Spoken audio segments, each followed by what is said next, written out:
If you're looking to buy or sell a home in 2024, you may not be aware of the recent NAR, National Association of Realtors lawsuit that's taken place and made some changes to our industry. Today, we're going to talk about both what's in stake for the buyers, the sellers, and the real estate market as a whole. There's some good, there's some bad, and there's some ugly, so watch out.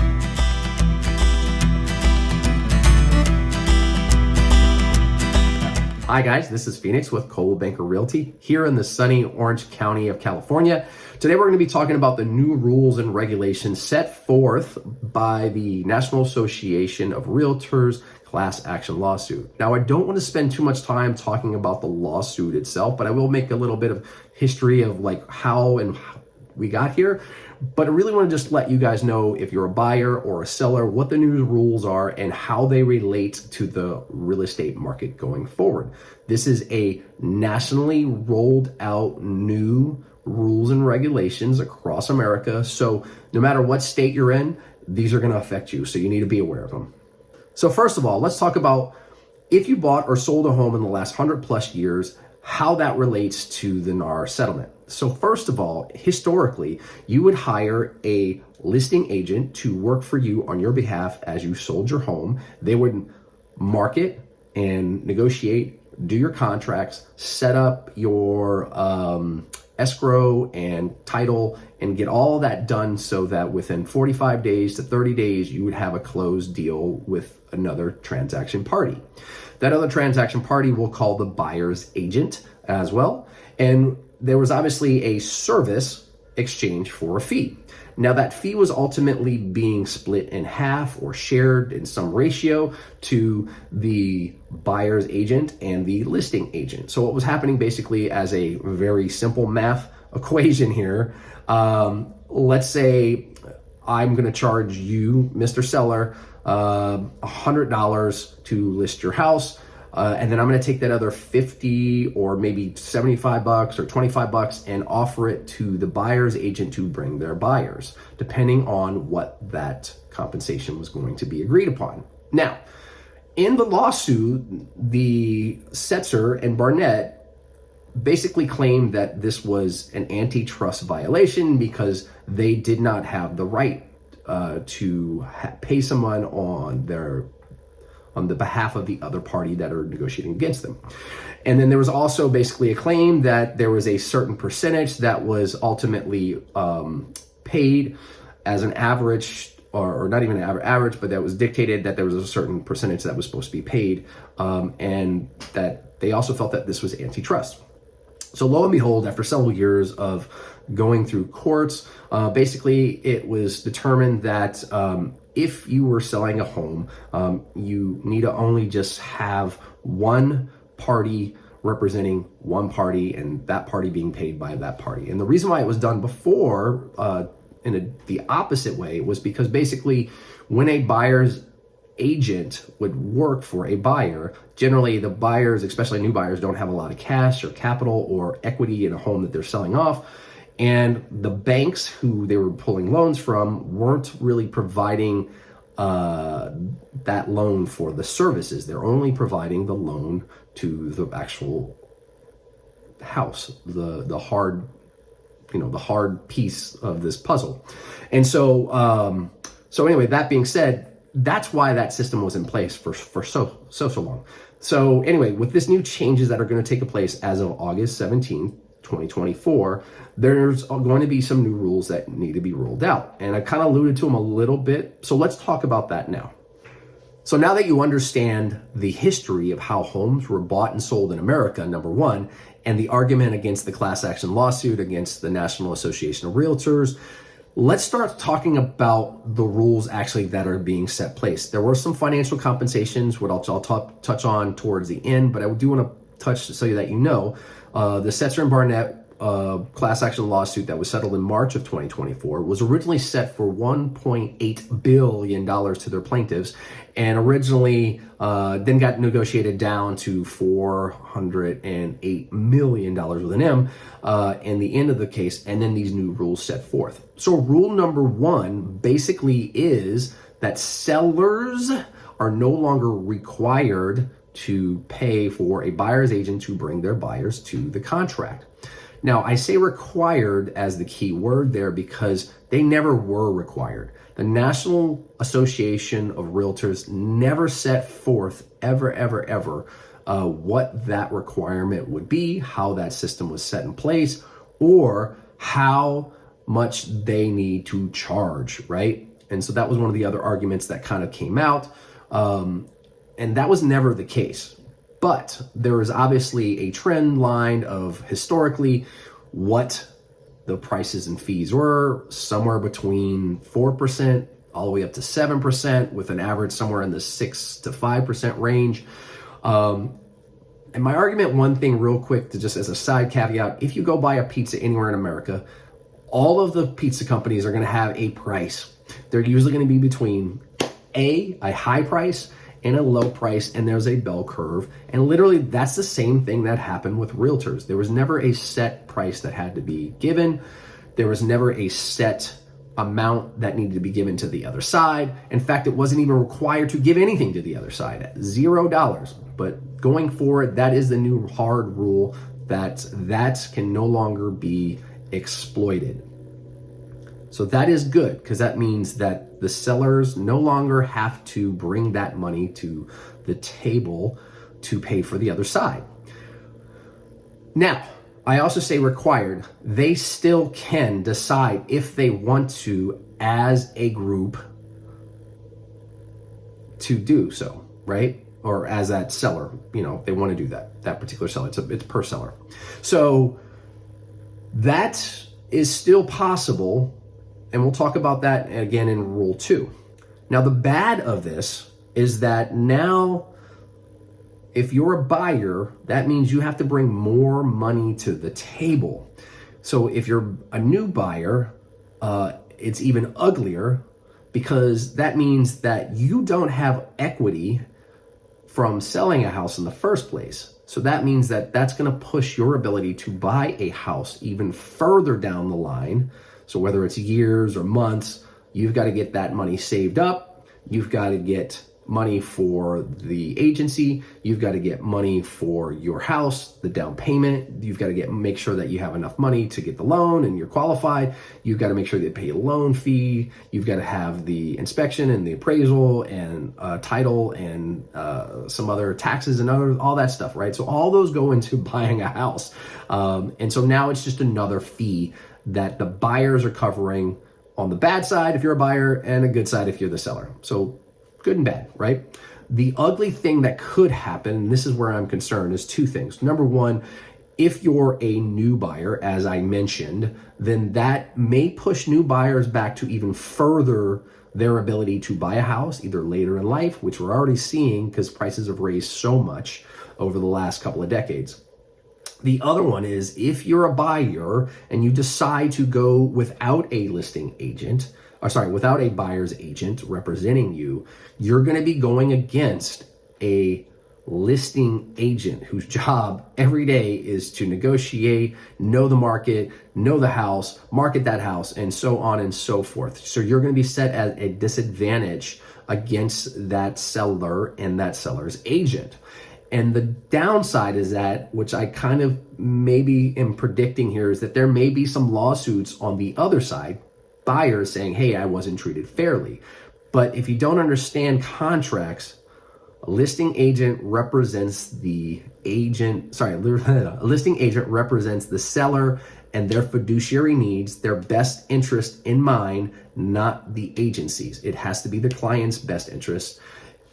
And so if you're coming into this contract unrepresented, they don't have to do anything for you. In fact, it's going to be now kind of against the rules and regulations for them to actually provide you a service without a fee. And we'll talk about that in the second piece here.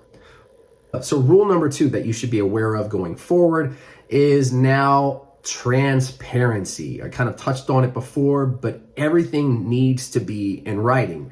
Now, first of all, again, these are things that always have been done because you're dealing with contracts. Everything always needs to be in writing because things go to court, and you need to be able to prove who said what, how, and things were being settled in that court of law. And so there always needs to be good paper trail of understanding, the contract and what's going on.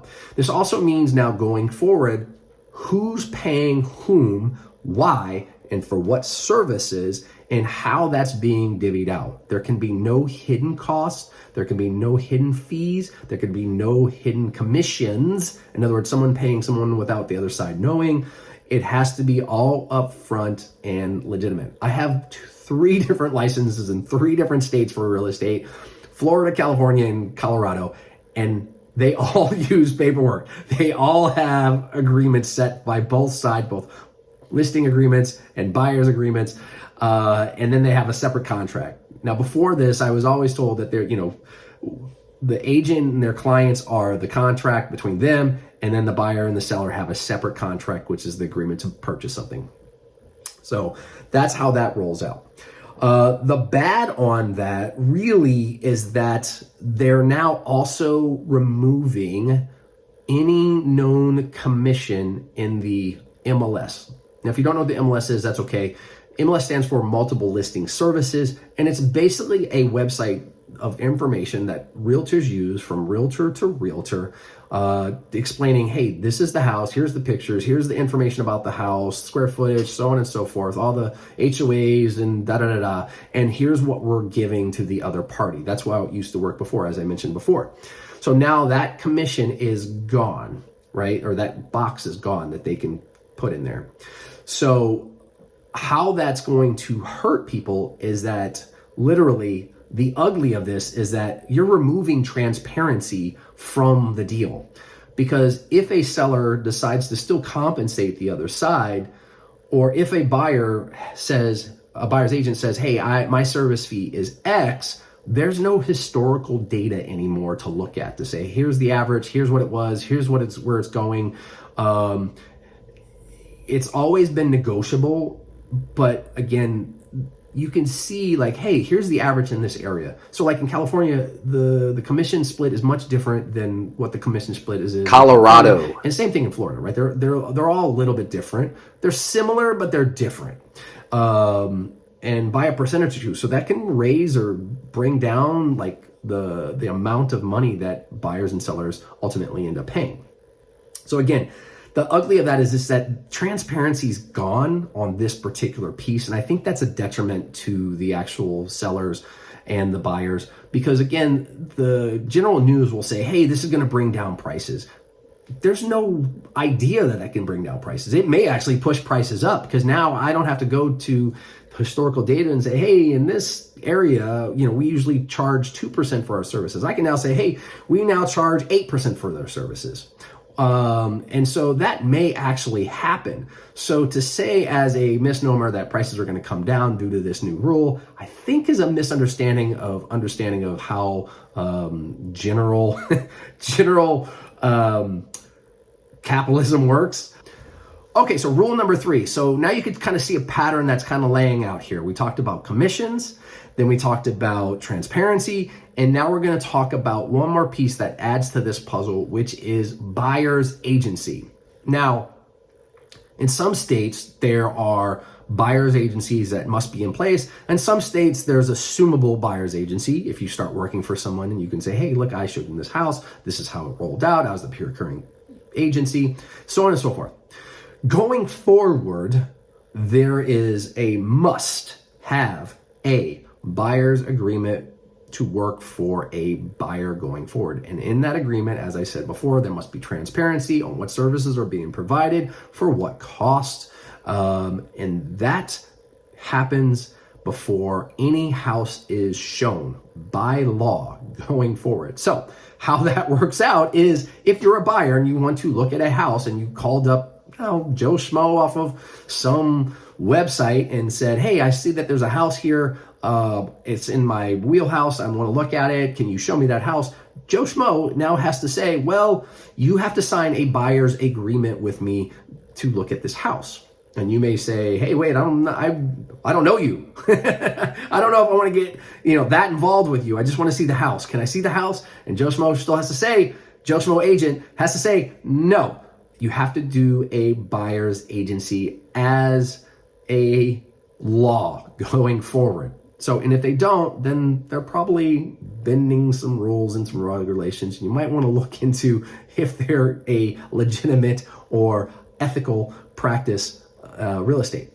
So, and how that sets up is, so it's kind of good for buyers. You may not seem like that in the front end, but basically what this means is when you sign a buyer's agreement, you are now represented by law that, again, that particular agent has to look out for your best interests going forward, not their best interests. So that was one of the reasons why they kind of took away that commission, because they felt like maybe an agent could steer a client into a house that paid more commission to them than if than maybe a lesser house that didn't, right? Maybe it was the same kind of equal houses, even though that really never happens in real estate. But that being said, if it's equal size house and one's paying more, the agents, they were afraid that people were getting steered in that direction. So going forward, now that agent cannot look at historical data, cannot see what those commission splits were going to be. They have to represent the buyer's best behalf. And so that's a good thing. That's a win for buyers, even though it may seem a little scary.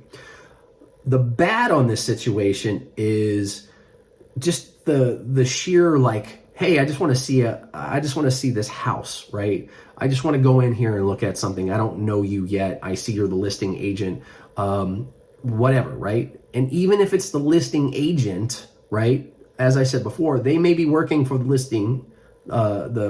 seller. And so they have that seller's interest in mind and not your interest. So if you say, oh, I really like this house, this is great. I think I'd pay $500,000 more than really what it's worth. They're going to go back to that seller and say, hey, this guy wants to buy the house, and they're going to pay for $500,000 more than what you're asking, right? So that could be a very bad thing. So that's the bad side of not being represented and not doing a buyer's agency. And the other part of that too is that it's kind of weird, because now going into an open house, you have to sign in to that open house and explain if you have an agent or not, and you have to leave legally by law your contact information. And you need to be aware on that new sign-in sheet what the rules and who represents whom, right? So again, if I'm at the open house and I represent the seller, I have to actually have it in my sign-in sheet saying that I represent the seller, you are a customer, you're not represented. Do you have an agent? Yes or no? Who is it? And who are you? That's how that new rule is going to come rolling out here in August. The ugly of this too is that you as a buyer may get locked into a subpar agent. An agent either who doesn't know what they're doing, is not in the industry very long, maybe they're not even familiar with the area. So that might be something that you need to be aware of, because you could get locked into a contract with somebody for at least as long as 90 days. That's the length of time now going forward. And you may not like this guy. And sometimes getting out of those contracts can be a little tough. So my word of advice to you, if you're a buyer, is make sure that you do a little due diligence, and actually, before you start running around looking at properties, is actually talk to and interview a couple of real estate agents and see who can represent you best, who's going to pair with you and your goals and your ideas of what you want to live in going forward, and how they plan to help you. Because what you don't want to get set up is somebody who's maybe just emailing you a couple of properties, but really has no vested interest in you. And that happens all the time. I get so many people that come in through my open houses. I get information. I never hear from them again. And I'm constantly just trying to, figure out, hey, do you want my help? Do you not want my help? Right? And it's not that, they're not committed to me, so I have no way to help them going forward. But going forward now, they have to either say, I have an agent, I don't have an agent, and here's my contract to work with you on this one house, these 20 houses, and so on and so forth. And then the other thing to watch out for is make sure you're not doing like multiple agency agreements, right? if you look at a house, the same house with two different realtors, you could ultimately be paying both of those realtors a commission, because who's the procuring cause and who represented you could come down to court and be a really big problem. So that's the other ugly here. If you're just smart and, again, meet agents, then go look at houses, make sure you have someone that fits what you're looking for. Stick with that agent if you feel like they're a good agent. If they're not, then that's a whole different subject for a different day and a different video on how to fire an agent. But if you want any more information, feel free to reach out to me. I'll be happy to tell you a little bit more about how those rules are set forth. So in conclusion, again, these new rules are really set up to be both transparency and fairness for all sides. And things to remember here are, number one, that the sellers no longer are required to pay a buyer's agent. So again, good for the seller, bad for the buyer. Buyers now have to pay for their behalf. Sellers can decide if they want to still contribute to a incentivized a buyer's agent. They still have the right to do so. They just can't market it anymore, which is number two, right? They can't market it anymore on the MLS. There has to be rules set forth that are all transparent in their contracts and who's paying who and what's going on, which ultimately leads to number three, which is basically buyers now have to have a buyer's agency to look at any houses going forward. So do make sure that you as a buyer are smart about it and that you interview a couple of agents so that you have the right agent with the right fit for what you're looking for. With that being said, guys, this is Phoenix about to sign off. I'm going to add a little PS to the back of the end of this video. But if you have any questions, that's the new rules and regulations that go set forth on August 17th, 2024. So if you're out looking and you need help, you got questions, shoot me an email, call me. I'm here to help no matter what state you're in. Again, this is a national new policy set forth across America. So just keep that in mind. And if you want any recommendations, I work with hundreds of realtors across America. I have teams in a couple of different states. So feel free to reach out to me. I'd be happy to help you guys. That being said, guys, this is Phoenix signing off. You guys have a wonderful day and check out the bonus part.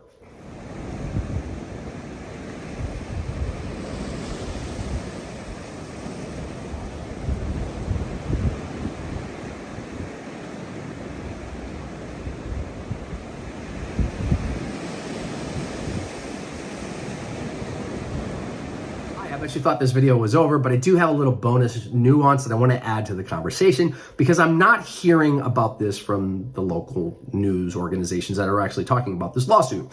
One thing I want to say is that if you're just tuned in for the lawsuit's rules and regulations and what you need to know as a buyer, you're good, man. You could turn this video off. You don't need to watch this bonus content. But if you want to hear a little nuance that I want to add to this conversation that I'm not hearing, I want you to think about following the money, not between the contracts between the buyers and the sellers, but this actual lawsuit money. So again, like I said, it was settled in March.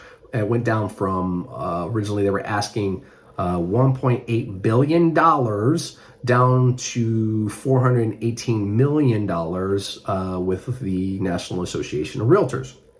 Now, let me say this as a caveat. I don't work for the National Association of Realtors. I do contribute money to my local boards, and they actually give money to the National Association of Realtors, who are basically a political arm, but they're also an ethical arm. They're responsible for making sure that we have certain ethical standards and practices in place for our businesses. They don't tell us how much we need to charge. They don't dictate how our businesses are run. They just want to make sure that we're ethical, that there's a place for the general public to argue against their firm if there's a situation that happens. So they're the responsible governing body there. And then they're also usually involved with municipalities and local state and governments to build contracts, update new laws, and all of that information. So that's really what they do. But that being said, this contract, Ketchmark and McCragen, four-person law firm, basically who originally set forth this class action lawsuit with some 500,000 plus plaintiffs. They got in the end are going to walk away with about $418 million. Now, you would think if these plaintiffs were really damaged, that a majority of that money would go to them. And that would be quite logical. And I think they should, even if they felt like they were wronged, and even if I may not disagree. But if that was the case, I would think that that's who's going to win here. And unfortunately, of that $1,418 million, only $162 million went to the actual 500,000 plaintiffs, right? So that being said, that's that's like a 49% given to only 49% of this or was given to the plaintiffs. And that kind of comes down to, when you do the math here, somewhere between 320 to 13, depending on how many plaintiffs were actually in that lawsuit.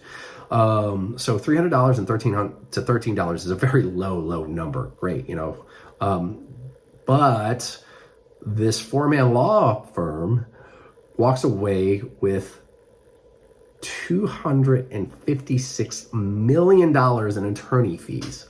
Let me say that again. $256 million for a four-person law firm walks away with their fee of a $418 million settlement.